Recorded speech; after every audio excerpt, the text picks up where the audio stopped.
Abre comigo então a Bíblia aí, Efésios capítulo de número 2, versículo 11. Portanto, lembrai-vos de que outrora, vós gentios na carne, chamado incircuncisão por aqueles que se intitulam circunciso na carne por mãos humanas, naquele tempo, estáveis sem Cristo, separados da comunidade de Israel, e estranhos às alianças da promessa, não tendo esperança e sem Deus no mundo. Efésios 2, agora eu vou para o versículo 13. Cadê a pastora? Tinha uma pastora conosco aí, cadê ela?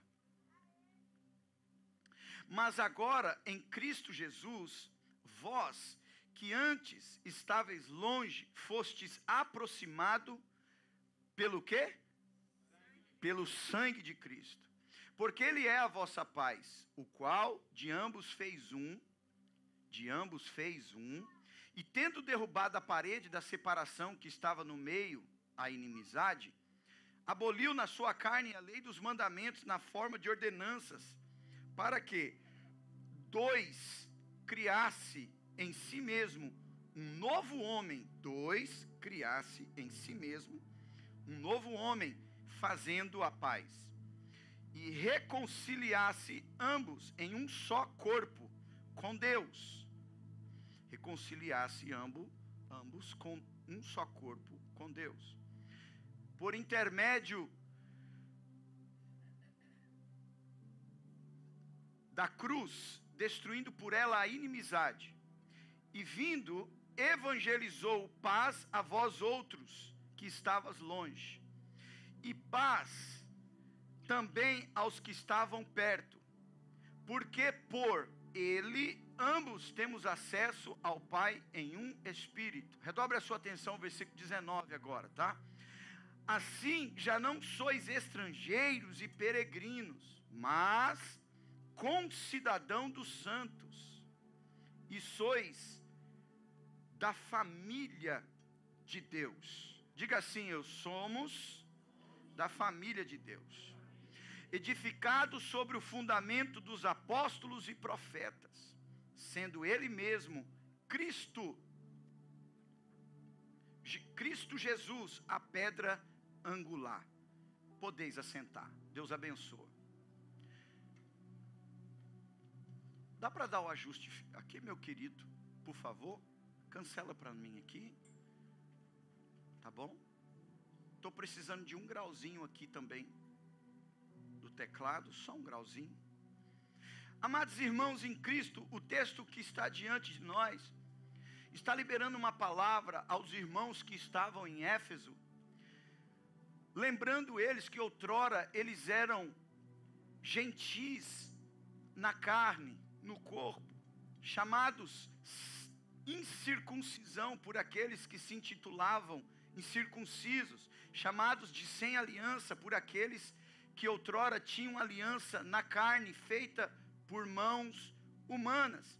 Naquele tempo vocês estavam sem Cristo, separados da comunidade de Israel, e estranhos às alianças da promessa, não tendo esperança, vivendo no mundo sem Deus. Esse texto, amados irmãos em Cristo, ele está lembrando ao povo que outrora, que agora eles são igreja, que agora eles são servos de Deus, mas que eles outrora viviam sem alianças, desconectados de Deus, mas agora em Jesus, vocês que estavam longe foram aproximados pelo sangue de Jesus. Diga assim: o sangue de Jesus reaproxima, reconecta, porque Ele é a nossa paz. Ele fez paz entre o homem e Deus, e fez com que ambos, Ele pegou dois e fez de dois um. Ele pegou os gentios e pegou também os judeus e fez dele um no corpo de Cristo, que estavam no meio da inimizade. Quando nós olhamos para esse texto, ele vai dizendo, estou só discorrendo rapidamente com você, que quando Jesus veio, Ele evangelizou paz aos que estavam longe e aos que estavam perto. E em Jesus, ambos temos acesso ao Pai em um só Espírito. Então agora, vocês, que passaram por esse propósito, que não tinha aliança antes, que eram gentios, ou seja, pagãos que adoravam deuses estranhos, que não tinha Deus Pai como Deus antes, que viviam no pecado, assim como eu, assim como muitos de nós aqui. Agora, nós temos acesso ao Pai através de Jesus, porque não somos mais estrangeiros e peregrinos, mas somos concidadãos do céu. Fala comigo assim, concidadãos dos céus. Nós somos agora comunidade de Deus. Nós somos agora um povo que tem pátria, tá bom? Nós somos um povo agora que nós servimos os santos, somos servos uns dos outros e somos da família de Deus. Fomos edificados sobre o fundamento dos apóstolos e dos profetas, que assim estabeleceram essas coisas. Nós somos membros dos santos e da família de Deus. Me ajude a pregar um pouquinho. Vira para quem está do seu lado e diga assim: você é da família de Deus. Fala, você é membro do corpo de Cristo. Senhoras e senhores, quando a Bíblia fala que nós somos membro deste corpo, quando a Bíblia fala que nós não somos mais peregrinos, na perspectiva bíblica, ser membro é ser um órgão vital de um corpo vivo, que é um organismo e não uma organização, tá bom? Pois em um só Espírito, é o que diz em 1 Coríntios 12, 13 e 15, todos nós fomos batizados em um corpo, quer judeus, gregos, escravos ou livres, todos nos foi dado de beber de um só Espírito, porque também o corpo não é um só membro, mas também muitos. O texto que eu acabei de falar está dizendo que aqueles que foram batizados em um só Espírito, em um só corpo. O texto está sinalizando que aquele que entregou sua vida para Jesus, agora se tornou corpo de Jesus. Então, eu queria que você agora olhasse para a igreja, para o organismo vivo, como o corpo de Jesus, tá? A igreja, queridos, ela é tão importante para Jesus, ela é tão importante para Deus Pai, para o Espírito Santo, que Efésios 5:25 diz que Jesus amou tanto ela, a ponto de se entregar e dar a sua própria vida por ela. A igreja, o corpo de Cristo, é o lugar onde todos, eu disse todos, encontram significado, função e propósito, quando esses conseguem discernir o seu propósito, o seu lugar, como parte deste corpo. Neste corpo, todos são fundamentais para o bom funcionamento e para o bem-estar do todo do corpo. Ouça-me, um corpo, agora imagine um corpo físico, tá bom? Ele é aquele que carrega a cabeça. Biblicamente, somos o corpo. Jesus, o pastor Gregório estava falando sobre ele aqui, chamando ele de mestre, ele é o cabeça do corpo. É isso que Efésios diz, ainda no capítulo 5 e no versículo de número 25 também, né? Que os maridos devem amar as esposas assim como Cristo amou a igreja. E ele é o cabeça da igreja. Jesus, ele é o cabeça. A igreja, as pessoas, são os membros, os órgãos que carrega a cabeça. Quando falamos do cabeça, estamos falando da ideia central da mentalidade. Então Jesus é a mente da igreja. Por isso que nós que somos corpo de Jesus, estamos trabalhando para adquirirmos a mente de Cristo. Ou seja, o cabeça em todas as nossas decisões. O corpo também é condutor da vida que corre através do sangue. Então, o corpo, ele é aquele que carrega o cabeça. O que você tem carregado? Você tem carregado Jesus? O que é que você está carregando nessa jornada espiritual? Quem olha para você tem visto o cabeça conduzindo você, dando destino, dando direção? Também somos condutores de vida através do sangue que corre. Todo o corpo, ele é nutrido, aleluia, pelo sangue. O sangue é o que faz carregar a vida para que tudo funcione com funcionamento pleno, tá bom? Então, o sangue conduz a vida, e essa vida, ela é nutrida pelo alimento. Esse sangue é fortalecido e consegue transmitir através dos alimentos, do pão. Então, o corpo, ele é nutrido pelo pão, e ele é o condutor do sangue, tá bom? E do cabeça. Hoje é culto de Santa Ceia, vamos falar um pouquinho sobre pão, sobre o sangue, sobre o cálice. O corpo transmite pela boa ordem do seu funcionamento o que a cabeça pensa e logo responde. Olhe para mim, a mente está pensando, os lábios estão falando, as mãos estão sinalizando. O que é isso? É um corpo devidamente conectado com a minha mente pessoal. Imagine a igreja, ela pela boa ordem, pela organização e pelo pleno funcionamento, ela é aquela que dá uma resposta às ideias, aos pensamentos, à mente de Jesus, e em cima do que Jesus pensa, do que Jesus, aleluia, direciona, ela age. Eu sinto que nessa manhã, o cabeça da igreja que está aqui no nosso meio, já curou, já salvou hoje, já restaurou a força de alguém, está enviando comandos, está enviando ordens, está enviando ondas e sinais de comandos cognitivos, para que eu e você possamos agir mediante a direção que Ele tem para as nossas vidas nessa manhã. Quantos podem dizer amém por isso? Deixa eu falar uma coisa para você. Apesar de sermos muitos, somos batizados, aleluia, em um só corpo, aleluia.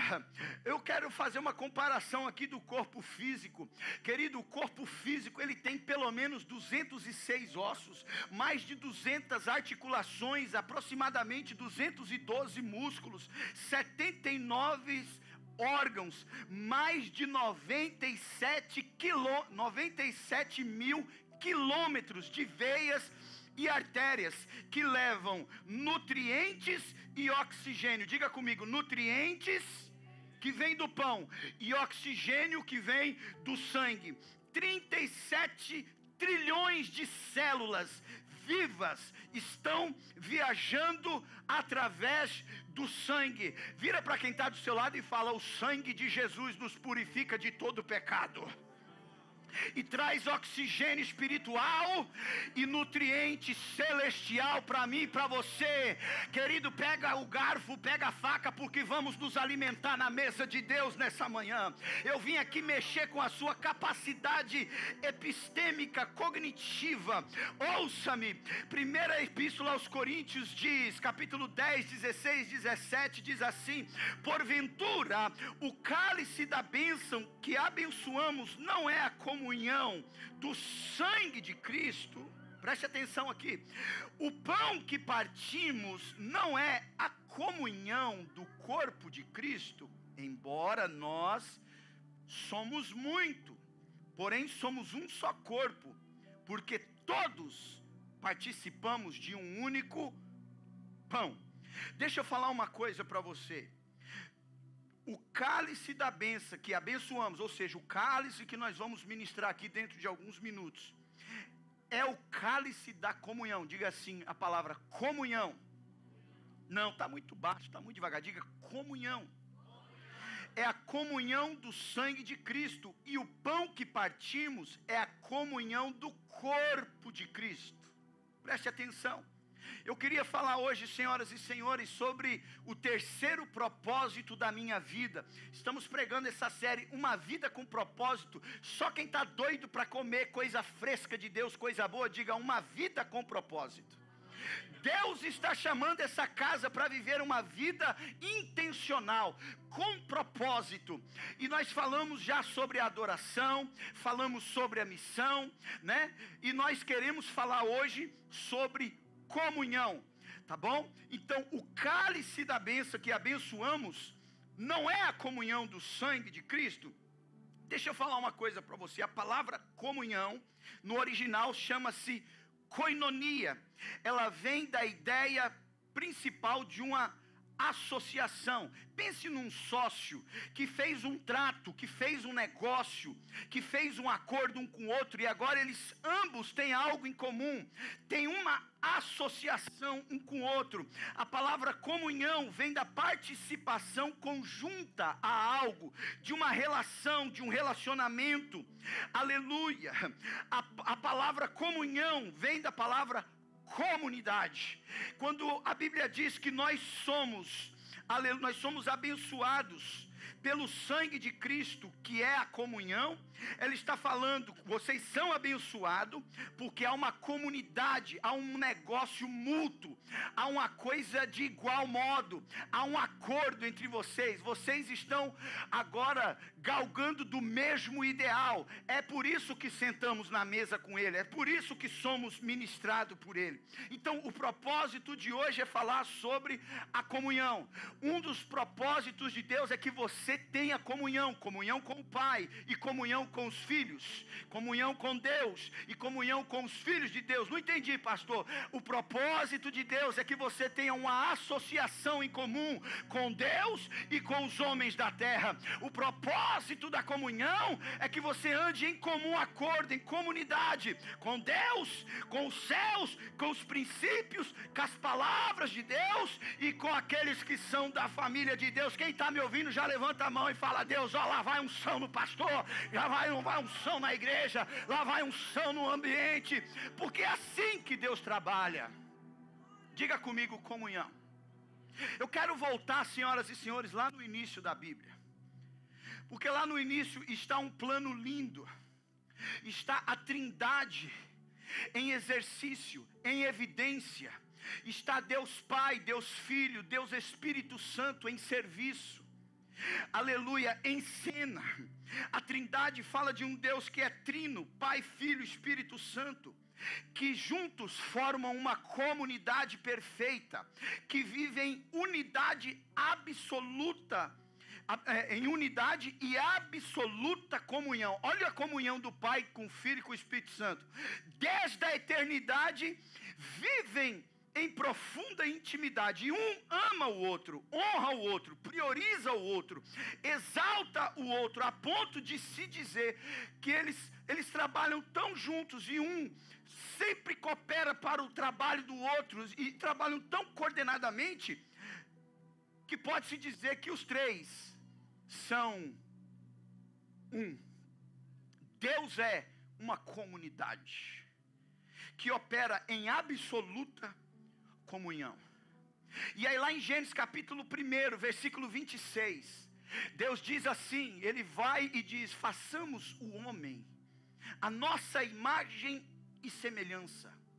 Os judeus ortodoxos até hoje não entendem esse texto, porque esse texto manifesta um Deus que opera, aleluia, no plural, um Deus que trabalha em concordância, em equipe. Façamos. Qualquer um deles sozinho, se quisesse fazer, fazia, e fazia bem feito. Mas eles são uma comunidade que opera em comunhão. E aí quando esse Deus vai fazer alguém a sua imagem, a sua semelhança, você podia abrir isso aí na Bíblia, porque vai ficar um negócio gostoso e bonito no seu paladar. Essa palavra hoje, meus amados irmãos, ela é uma chave para a minha vida, porque quando eu digo uma chave, é porque ela abriu portas, aleluia, desatou coisas tão preciosas na minha vida, e eu creio que vai abençoar muito você. Então no versículo 26 do capítulo 1 de Gênesis, quem não sabe onde é Gênesis, é o primeiro livro da Bíblia, viu? Você não me mata de vergonha, diga aleluia. No versículo 26, Deus está fazendo o homem, e olha só, o homem é a sua imagem e semelhança. Pega essa palavra assim, imagem e semelhança. Aí no versículo próximo, que é o versículo 27, criou Deus, pois, o homem à sua imagem, a imagem de Deus o criou. Preste atenção no detalhe. Homem e mulher os criou. Preste atenção. Criou Deus, pois, o homem. A primeira palavra homem é a palavra Adam. Está falando, criou Deus Adão. A sua imagem, a imagem de Deus o criou. Mas preste atenção, Deus não é sozinho. Deus não é só um, Ele opera como um, aleluia, apesar da quantidade que tem. Então Deus vai fazer um homem que é uma comunidade da mesma forma que ele é. Então Deus criou Adam, Deus criou Adão à sua imagem, Deus o criou. Aí vem o segundo, homem e mulher o criou. A segunda palavra homem não é Adam, presbítero Bruno. A primeira palavra, Deus criou o homem, é Adam. Está falando, Deus criou Adão. Agora quando fala homem e mulher, não fala de novo Adam e Eva. A segunda palavra homem é a palavra zakar, que significa macho. E a segunda palavra mulher significa fêmea, que é a palavra nekebar. Posso traduzir para você? Deus disse assim, criou Deus Adão, versão masculina e feminina. Deus pegou o Adão e fez um Adão macho no corpo do macho, e fez um Adão fêmea no corpo da fêmea. O que era que Deus estava fazendo, senhoras e senhores? Deus estava manifestando a sua assinatura. Já que é nós que vamos fazer, nós não vamos fazer um ser que é um só. Nós vamos fazer um ser que vai viver em comunidade. Então desse ser, Adão, nós vamos fazer o Zakar e a Nekebar, a versão masculina e a versão feminina. Deixa eu traduzir para você. A palavra Adão aqui não é um indivíduo, ou seja, uma pessoa que funciona, que opera individualmente, e sim um ser coletivo, qualidade daquele que exprime pluralidade. Então Deus criou Adão e Deus criou a versão masculina e a versão feminina. Deus cria em uma pessoa dois seres. Você está aí? Diga amém. Deus cria um homem, um ser coletivo como ele é, Pai, Filho e Espírito Santo. Ouça-me, lá atrás, na origem de tudo, pegue isso aqui. Lá no jardim, os verbos eram todos conjugados na primeira pessoa do plural. Lá ninguém falava eu, lá tudo era nós, lá tudo era nosso, lá não tinha eu e nem meu, lá era façamos, vamos, e tudo lá era no plural. Diga para o seu irmão, lá na origem de tudo, não tinha individualidade em nada. Tanto é que até o homem, quando Deus fez, não é bom que ele fique sozinho, arrumarei para ele um problema, ou uma disjuntora, aleluia, uma bênção, oh glória, Deus me deu uma bênção. Se Deus te deu uma bênção também, diga glória a Deus por isso. Preste atenção, Deus nunca chamou a Nekeb de Eva. Só depois da queda do homem, lá no capítulo 3, pastor Gregório, é que Adão deu nome para ela. Ela então aderiu ali agora a uma versão feminina de Adão. É Adão fêmea. Por quê? Ela teve um encontro com a serpente. E nesse encontro, a serpente fez para ela uma proposta, porque ela não entendia ainda o seu propósito. A serpente vira para ela, não pode comer do fruto. Faz o seguinte, se torne você, Eva, um indivíduo. Seja mais você. Decida por si mesmo o que é bom ou mal para você. Decida você mesmo o que comer.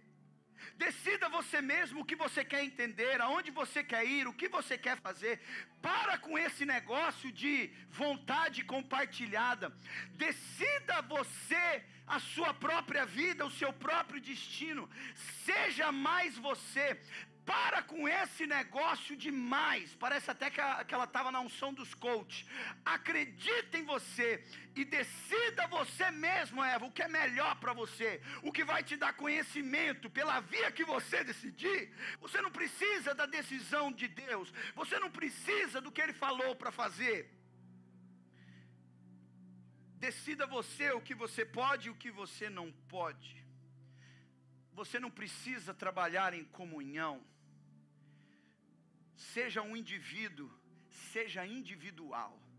E ela sozinha, por si própria, toma decisão e come do fruto. Sabe o que acontece ali? Agora, Adão e Eva já não é mais nós. O homem agora foi separado da comunhão com Deus. O homem agora se tornou eus, uma junção de eus. Preste atenção nisso. Eu vou falar isso aqui para você. É por isso que você tem tantos divórcios por aí. Dizem que a razão principal do divórcio é a incompatibilidade de gênero. O que é incompatibilidade de gênero? Está falando de dois seres que nunca se tornaram um. Está falando de um ajuntamento de eus. Pessoas em que cada um tem seu próprio ideal. Cada um tem seus próprios sonhos, seu próprio propósito, seu próprio objetivo. São pessoas que não entenderam o propósito da comunhão, da aliança. Porque, queridos, quem opera individualmente, quem opera sozinho, termina sozinho. Quem não trabalha em conjunto, em aliança. É por isso que Deus abomina o divórcio, porque Deus se lembra lá de Eva, quando foi separada de Deus junto com Adão. Aí Adão, no capítulo 3, ele então vai, senhoras e senhores, ele então vai dar nome para ela, porque agora ela não é mais Adão, ela agora é um outro indivíduo. Ela agora é uma outra criatura. Ela não apenas, eles não são mais dois Adão, agora eles são diferenciados. Você está me entendendo? Você está me acompanhando? Mas olha só como Deus é. Marcos 3, 7 a 9 diz assim: deixará o seu pai e sua mãe, o homem, e se unirá, diga comigo, se unirá a sua mulher, e não serão mais dois eus, ambos serão uma só carne. Olha só, já não são mais dois, mas uma só carne. Portanto, o que Deus ajuntou, não separe o homem. Qual foi o resultado da decisão de Eva? Qual foi o resultado do pecado de Eva? Separação. Separação nos torna indivíduos. Separação traz alteração para o estilo de vida. Todas as vezes que nós pecamos, todas as vezes que nós falhamos, queridos, nós estamos se separando de Deus. Foi ali que o homem se separou da Trindade. Foi quando Eva decidir sozinha. Você está aí, diga aleluia. Foi quando Eva falou: não preciso de Deus para reger minha opinião. Eu não preciso da vontade de Deus. Ele falou que não é para comer aquilo, mas aquilo me importa. Eu como o que eu quero, eu vivo como eu quero, eu decido o que eu quero. Eu posso decidir por mim mesmo. E esta foi a maior falência do homem. Tá bom? Quando eu olho agora, saindo lá do jardim, eu olho para Jesus, que é aquele núcleo do meio entre o Pai e o Espírito. Você vê até que na sequência é Pai, Filho e Espírito Santo. Jesus, ele vem na terra, anda como um homem, manifesta sua glória, opera milagres, discipula, faz uma obra linda, manifesta o amor do Pai, vai para a cruz, chega lá na cruz, ele é crucificado, ele é chicoteado, ele é cortado com a lança, sai água das suas costelas, água e sangue. Jesus passa, aleluia, pelo processo mais difícil da sua vida, e ele não abre a boca. Quando cantaram aqui, como uma ovelha muda foi levada ao matadouro, mas quando ele abre a boca, a exclamação de Jesus: não, Pai, não é porque assim, por que eu estou apanhando? Pai, por que minhas costas estão toda rasgada? Pai, por que eu estou com o ombro todo moído de levar essa cruz a ponto de eu não aguentar? Por que eu estou passando por isso? A exclamação de Jesus é: Lama, lama sabachthani, por que me desamparastes? Jesus está dizendo: nós sempre fomos um, por que agora não somos mais nós? Por que eu estou me sentindo sozinho? Por que agora eu estou vendo só eu aqui? O pecado da humanidade inteira estava sobre Jesus, e Deus Pai não pode, não tolera o pecado. Então logo Senhoras e senhores, Isaías 59:2 diz: mas os vossos pecados fazem separação entre vós e o vosso Deus. Naquele momento Jesus experimentou uma coisa que ele nunca tinha experimentado desde a fundação do mundo. Pergunte: o que é, pastor, que ele experimentou? Ele experimentou o eu. Ele sempre foi nós. Ele não reclamou de nada que ele estava passando. A reclamação dele é: por que que não estou mais em comunhão contigo? Por que que eu não consigo mais conectar? Eu posso passar o que precisar, apanhar o que precisar, eu só não posso andar sozinho, eu só não posso andar sem a presença, eu só não posso perder a comunhão. A exclamação de Jesus é: por que me desamparaste? Porque todo homem que está desligado de Deus está desamparado, está operando por si mesmo, e Deus não está com ele. Mas eu tenho uma notícia boa para você. Naquele momento Jesus aceitou ser eu, para que a gente volte a ser nós. Vou falar de novo gostoso e bonito. Aleluia. Jesus se tornou um indivíduo para que eu e você voltasse a ser uma comunidade, como Deus criou Adão e Eva lá do começo, como Deus criou o homem lá no início.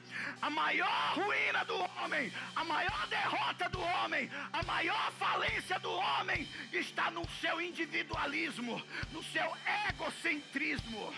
I, me and myself. Você não é a imagem e semelhança de Deus. Você vai entender. Eu não sou a imagem e semelhança de Deus. Nós é que somos a imagem e a semelhança de Deus. A Bíblia diz assim, o texto: vós sois a minha imagem. Quando Deus criou algo que era a imagem e semelhança dele, não criou um ser sozinho, ele criou duas versões em uma comunidade, em um acordo mútuo comum. Você está aí? Diga aleluia. Por isso, querido, nós não podemos ser um eremita espiritual, um cristão distinto, à parte, longe das promessas de Deus. Sozinhos não somos a imagem e a semelhança de Deus. Posso traduzir para você? A nossa comunhão com Deus e com os homens e com a igreja e com o corpo revela a imagem e semelhança de Deus. Sabe quando você fica mais parecido com Deus? Quando você senta do lado de alguém, quando você abraça alguém, quando você perdoa alguém, quando você tolera alguém, quando você tem tudo para rejeitar alguém, mas você vai lá e faz a sua parte. 1 Coríntios 3, 16, 17 diz assim: não sabeis vós que sois santuário de Deus e que o Espírito de Deus habita em vós? Porque o santuário de Deus sois vós. Repete comigo, diga vós. Segunda pessoa do plural. Não é o santuário é você. Não. O templo de Deus é você ou é eu. O templo de Deus somos nós, quando nos ajuntamos. Por isso que Jesus disse: aonde estiver dois ou três, eu estou no meio dele. Por quê? Porque quando a nossa unidade, a nossa comunhão é o que revela a imagem de Deus. Você está aí? Quantos podem dizer amém? 1 Coríntios 15, 45 diz que Jesus, ele é o último Adão. Porquanto o primeiro Adão veio, aleluia, e pecou. Mas o último Adão veio para restaurar a comunhão, veio para restaurar o propósito, veio para restaurar a pluralidade, veio para restaurar a unidade. Alguém grita e fala: eu quero comunhão com Deus, eu quero comunhão com o povo de Deus.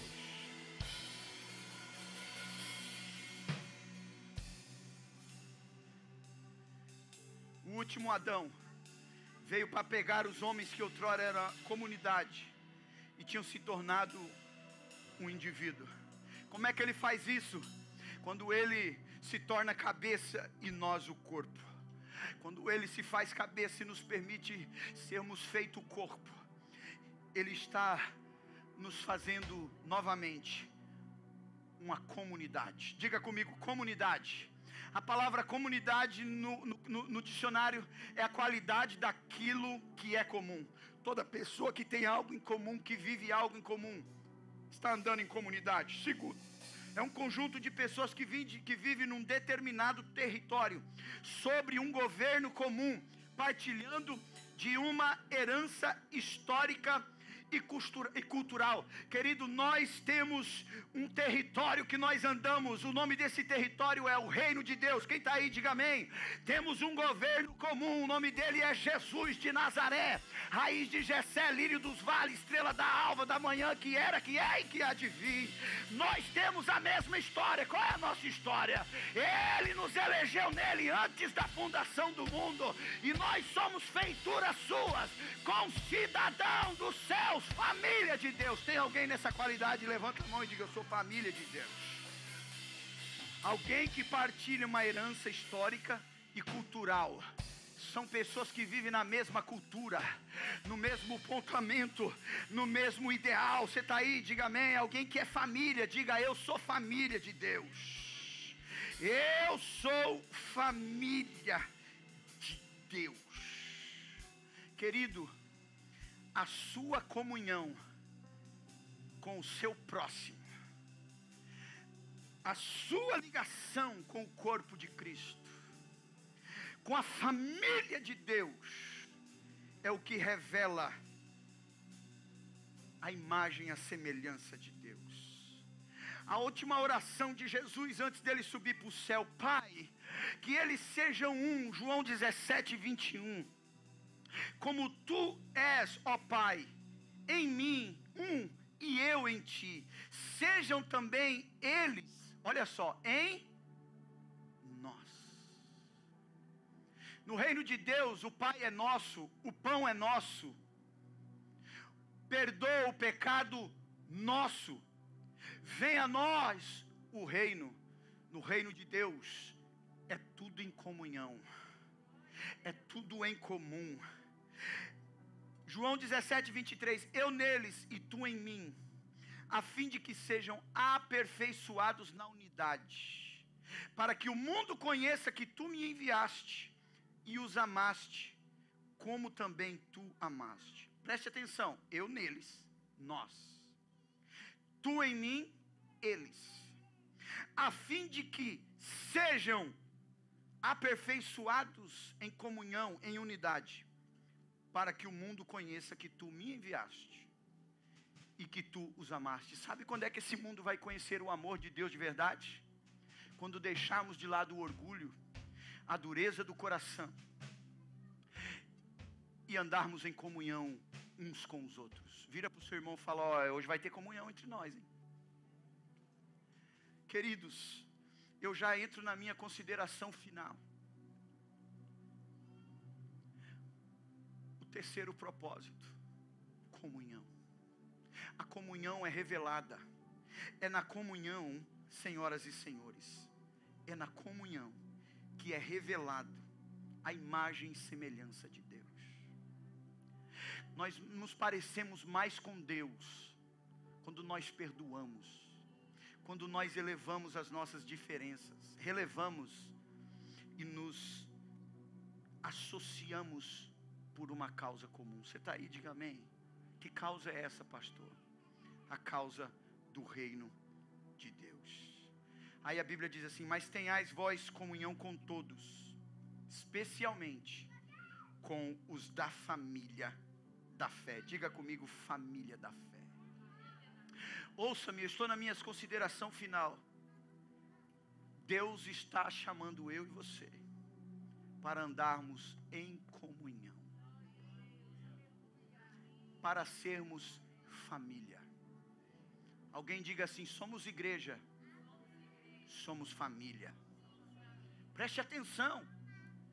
Temos o mesmo Pai, temos o mesmo irmão, Jesus. Fomos batizados no mesmo corpo, a igreja. recebemos um só Espírito, o Espírito da salvação. Bem-vindo à família de Deus. Aqui somos imperfeitos, mas somos sinceros. Aqui não acertamos em tudo que fazemos, mas nos arrependemos sempre que precisamos. Somos um lugar para frequentar, somos uma família para pertencer. Vira para quem está do seu lado e diga: o propósito de Deus para você não é que você apenas faça, mas que você seja. Deus está chamando você para ser igreja nesse lugar. Deus está chamando você para andar em comunhão com essa comunidade de fé. Deus está apontando essa comunidade de fé em um lugar de comunhão com os céus, em um lugar de comunhão com o Pai, e em um lugar de comunhão com os filhos. Quem são os filhos de Deus que estão dispostos a andar em comunhão? Levanta dessa cadeira, enquanto os obreiros já vêm para frente para a gente esfriar. Eu sinto de declarar